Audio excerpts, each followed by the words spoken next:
Welcome to Cooperation and the 501 Series training. This training reviews how to determine when DCSC cooperation exists for TANF recipients and/or applicants. Participants will learn what cooperation, non-cooperation, and good cause is. Upon completion, you will have a better understanding of when a customer should complete the attesting to the lack of information form and how to enter that information on the 501 series, as well as when penalties should be applied to TANF cases. Federal regulations specify that the local agency is responsible for reporting to the Division of Child Support Enforcement, DCSC, all identifying information regarding each absent parent, including putative and legal fathers, to aid in the securing of support in establishing paternity for TANF cases. This information must be provided concurrent with action approving the application or adding a child to a case, and is reported to DCSC on every applicant and/or recipient. Every applicant and/or recipient of TANF must cooperate with the Division of Child Support Enforcement or local Department of Social Services unless a good cause for refusing to do so is determined to exist by the Benefit Program Specialist or the Intensive Case Manager. As a condition of eligibility, the applicant recipient must cooperate in identifying the absent parent of a child for whom assistance is being requested to aid in establishing paternity and/or collecting child support. What is cooperation? Cooperation is the applicant recipient providing identifying information on the non-custodial parent of a child for whom assistance is requested. For each non-custodial parent, the caretaker must give the following information: first and last name, and at a minimum, 3 additional pieces of identifying information. Those additional informational items can include race, date of birth, place of birth, telephone number, social security number, address, schools attended, occupation, employer, driver's license number, make and model of any vehicles they owned, license plate numbers, places of social contact, where do they hang out.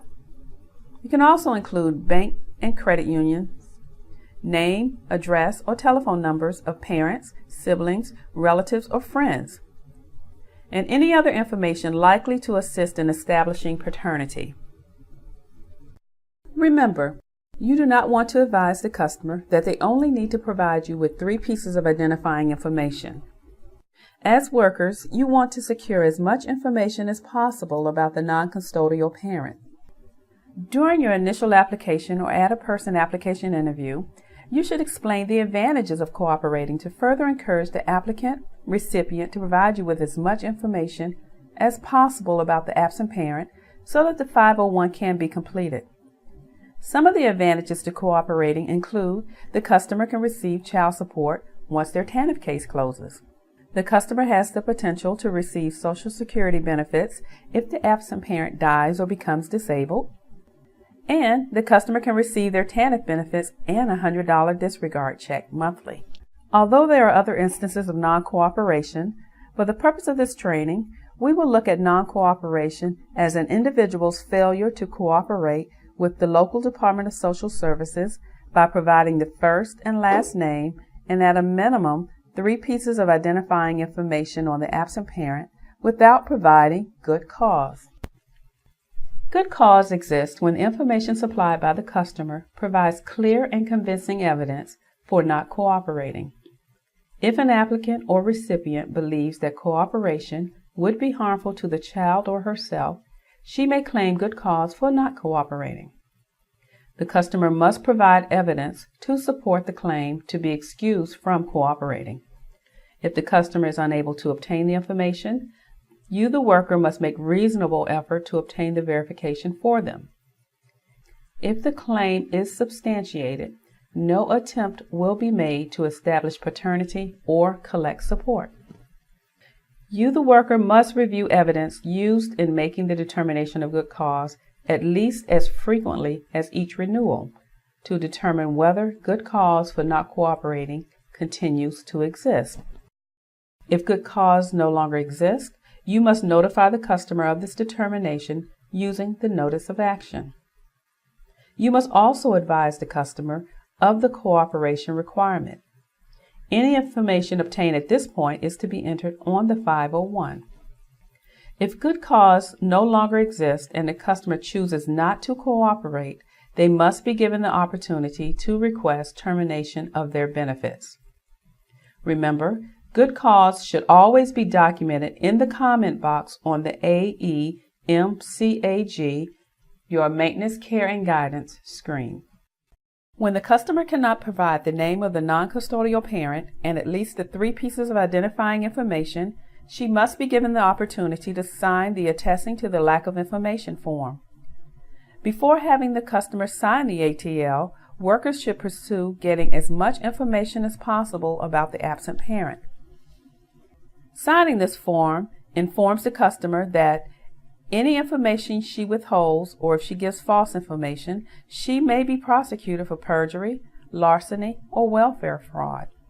It also informs the customer that she may be subject to a disqualification hearing. The customer's signature on the form acknowledges that she has been informed of and understands her rights and responsibilities in pursuing support for her children.